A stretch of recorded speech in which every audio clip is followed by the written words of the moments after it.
Assalamualaikum warahmatullahi wabarakatuh. Perkenalkan, nama saya Talita Rahmadiat, NIM 119 dari kelas 5B. Di sini saya sebagai pemateri pertama akan menjelaskan tentang pengertian dari rasio solvabilitas dan tujuan manfaatnya. Rasio solvabilitas sendiri yaitu untuk mengukur tingkat pengelolaan sumber dana perusahaan. Rasio ini antara lain rasio hutang terhadap ekuitas perusahaan.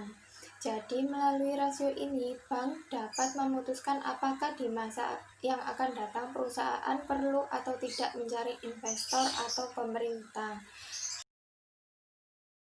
Menurut Rianto, pengertian solvabilitas adalah menunjukkan kemampuan perusahaan untuk memenuhi segala kewajiban finansialnya apabila sekiranya perusahaan tersebut likuidasi. Menurut Sugiarso, mendefinisikan solvabilitas adalah kemampuan perusahaan untuk mengukur hutang-hutangnya, baik hutang jangka pendek maupun hutang jangka panjang. Lalu menurut Munawir, memberikan pengertian solvabilitas adalah menentukan kemampuan perusahaan untuk memenuhi kewajiban keuangannya apabila perusahaan tersebut dilikuidasikan, baik kewajiban keuangan jangka pendek maupun jangka panjang. Sedangkan menurut Sutrisno, mendefinisikan rasio solvabilitas adalah kemampuan perusahaan untuk memenuhi semua kewajiban apabila perusahaan dilikuidasi. Lalu, menurut Peraturan Pemerintah Nomor 63 tahun 1999 tentang penyelenggaraan usaha perasuransian disebutkan tingkat solvabilitas merupakan selisih antara kekayaan yang diperkenankan dan kewajiban. Lalu, menurut Kasmir, rasio solvabilitas atau leverage merupakan rasio yang digunakan untuk mengukur sejauh mana aktiva perusahaan dibiayai oleh hutang. Artinya, berapa besar beban utang yang ditangguh perusahaan dibanding dengan aktivanya. Dalam arti luas, dikatakan bahwa solvabilitas digunakan untuk mengukur kemampuan perusahaan untuk membayar seluruh kewajibannya, baik jangka pendek maupun jangka panjang apabila perusahaan dibubarkan atau dilikuidasi. Lalu yang kedua adalah tujuan dan manfaat rasio solvabilitas. Dalam pertimbangan menggunakan modal sendiri atau modal pinjaman haruslah menggunakan beberapa perhitungan. Dapat diketahui bahwa penggunaan modal sendiri atau pinjaman akan memberikan dampak tertentu bagi perusahaan. Pihak manajemen harus pandai mengatur rasio kedua modal tersebut. Adapun beberapa tujuan rasio solvabilitas. Yang pertama, untuk mengetahui posisi perusahaan terhadap kewajiban kepada pihak lain atau kreditur. Lalu yang kedua, untuk memilih kemampuan perusahaan dalam memenuhi kewajiban yang bersifat tetap atau angsuran pinjaman termasuk bunga. Yang ketiga, untuk menganalisa keseimbangan antara lain aktiva khususnya aktiva tetap dan modal. Lalu yang keempat, untuk menganalisa seberapa besar aktiva bank dibiayai oleh hutang. Lalu yang kelima, untuk menganalisa seberapa besar hutang bank berpengaruh terhadap pengelolaan aktiva. Yang keenam, untuk menganalisa atau mengukur berapa bagian dari sejumlah rupiah modal sendiri yang dijadikan jaminan utang jangka panjang. Lalu yang ketujuh, untuk menilai berapa dana pinjaman yang segera akan ditagih terhadap sekian kalinya. Kesimpulannya, dengan rasio solvabilitas, bank akan mengetahui beberapa hal yang berkaitan dengan penggunaan modal sendiri dan modal pinjaman, serta mengetahui rasio kemampuan bank untuk memenuhi kewajibannya. Assalamualaikum warahmatullahi wabarakatuh. Perkenalkan, saya Nur Zaidan, NIM 131, akan menjelaskan tentang macam-macam rasio solvabilitas. Nah, di sini macam-macam rasio solvabilitas yaitu ada 5. Yang pertama yaitu debt to asset ratio atau debt ratio, yang artinya yaitu rasio utang. Rasio ini merupakan perbandingan antara total utang dengan total aktiva, sehingga rasio ini menunjukkan sejauh mana total aktiva itu. Nah, Debt ratio merupakan rasio yang memperlihatkan proporsi antara kewajiban yang dimiliki dan seluruh kekayaan yang dimiliki. Berdasarkan hasil pengukuran, apabila rasionya tinggi, artinya pendanaan utang semakin banyak, maka semakin sulit bagi perusahaan untuk memperoleh tambahan pinjaman. Karena dikhawatirkan perusahaan tidak mampu menutupi utangnya dengan aktiva yang dimilikinya. Demikian pula apabila rasionya rendah, semakin kecil perusahaan dibiayai dengan utang. Adapun rumusnya yaitu debt ratio sama dengan total debt dibagi total aset. Yang kedua yaitu debt to equity ratio, artinya rasio utang modal, di mana rasio utang modal ini menggambarkan sampai sejauh mana modal pemilik dapat menutupi utang kepada pihak luar.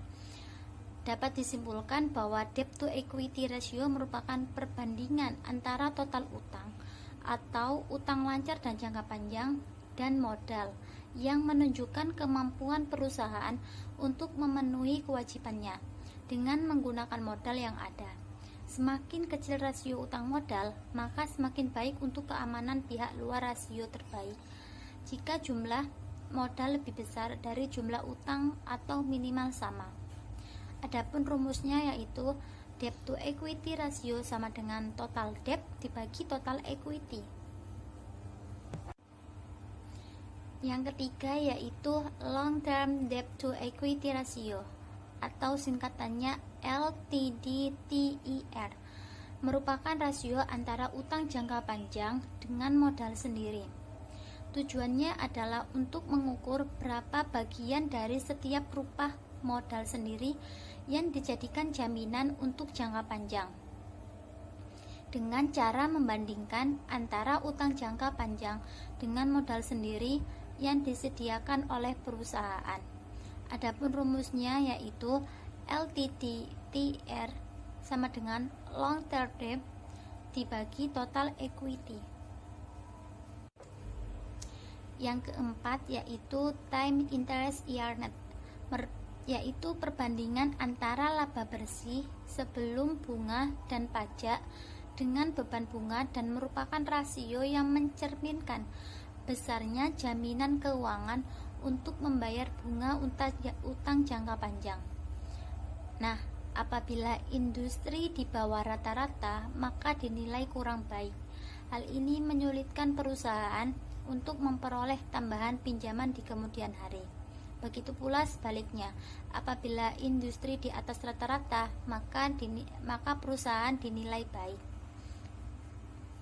dan memudahkan perusahaan untuk memperoleh tambahan pinjaman. Adapun rumusnya yaitu time interest earned sama dengan EBIT dikurangi interest atau biaya bunga. Atau yang terakhir yaitu Fixed Charge Coverage atau VCC. Rasio ini menyerupai time interest earned ratio, hanya saja perbedaannya adalah rasio ini dilakukan apabila perusahaan memperoleh utang jangka panjang atau menyewa aktiva berdasarkan kontrak sewa atau lease kontrak. Nah, biaya tetap mungkin merupakan biaya bunga ditambah kewajiban sewa tahunan atau jangka panjang. Jika ditemukan nilai di bawah rata-rata industri, maka perusahaan dinilai kurang baik, serta menyulitkan perusahaan untuk memperoleh pinjaman. Begitu pula sebaliknya. Jika ditemukan nilai di atas rata-rata industri, maka perusahaan dinilai baik, serta mempermudah perusahaan untuk memperoleh pinjaman. Adapun rumusnya yaitu VCC sama dengan EBT ditambah biaya bunga ditambah kewajiban sewa atau lease dibagi biaya bunga ditambah kewajiban sewa atau lease. Sekian presentasi dari saya serahkan kepada pemateri selanjutnya. Assalamualaikum warahmatullahi wabarakatuh. Di sini saya akan menjelaskan tentang aplikasi dari analisis rasio solvabilitas. Dalam PPT sudah ada tabel untuk rasio solvabilitas, dan di sini saya akan menganalisis dari jenis-jenis rasio solvabilitas tersebut. pada tahun 2018 untuk debt to asset ratio memiliki nilai sebesar 49%, yang artinya dari aktiva perusahaan yang didanai utang atau modal pinjaman sebesar 49%, dan hal ini berarti sebesar 51% dibiayai dengan modal dari pemegang saham.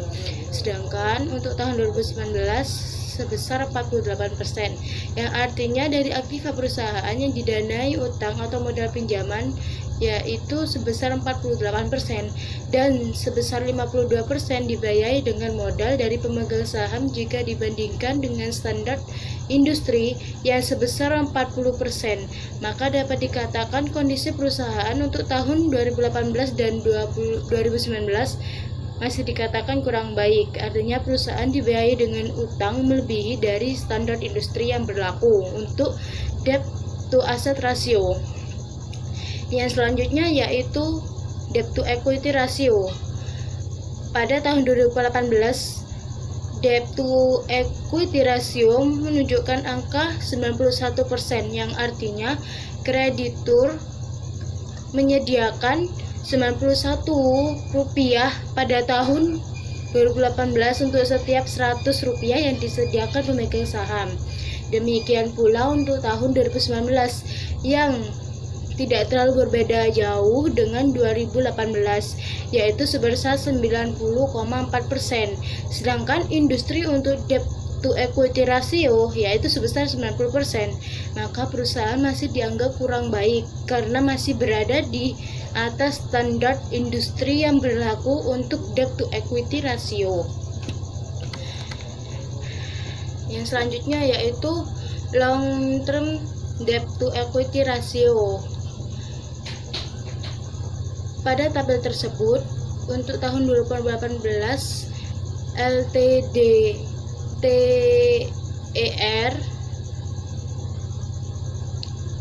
menunjukkan angka 58%, yang artinya bahwa rasio. Pada tabel tersebut, untuk tahun 2018, LTDTER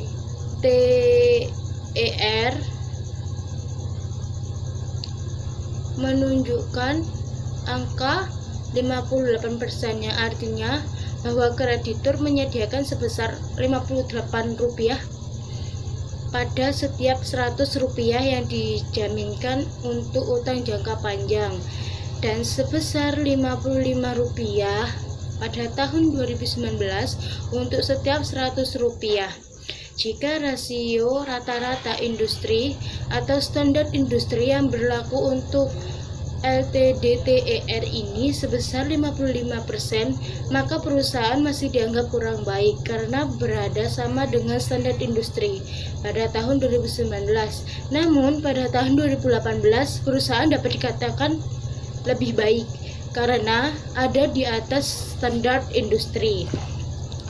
Yang selanjutnya yaitu time interest earned. Tahun 2018 adalah 10 kali, atau biaya bunga dapat ditutup 10 kali dari laba sebelum bunga dan pajak. Kemudian untuk tahun 2019 adalah 7,6 kali. Apabila standar industri usaha yang sejenis 10 kali, maka rasio pada tahun 2018 dapat dikatakan baik. Namun pada tahun 2019 dinilai kurang baik karena masih di bawah standar industri. Hal ini dapat mengakibatkan atau menimbulkan sebuah dampak berupa kesulitan perusahaan untuk memperoleh tambahan pinjaman di kemudian hari. Yang terakhir yaitu untuk fixed charge coverage. Jika standar industri untuk fixed charge coverage adalah 7 kali, maka pada tahun 2019 dapat dikatakan kurang baik karena pada tahun 2019 hanya 6,65 kali, dan angka ini masih berada di bawah standar industri yang berlaku untuk fixed charge coverage. Namun pada tahun 2018 dapat dikatakan cukup baik karena jumlah rasionya sebesar 7,63 kali, dan angka ini berada di atas angka standar industri yang berlaku. Mungkin cukup sampai di sini penjelasan dari saya. Kurang lebihnya mohon maaf. Terima kasih. Assalamualaikum warahmatullahi wabarakatuh.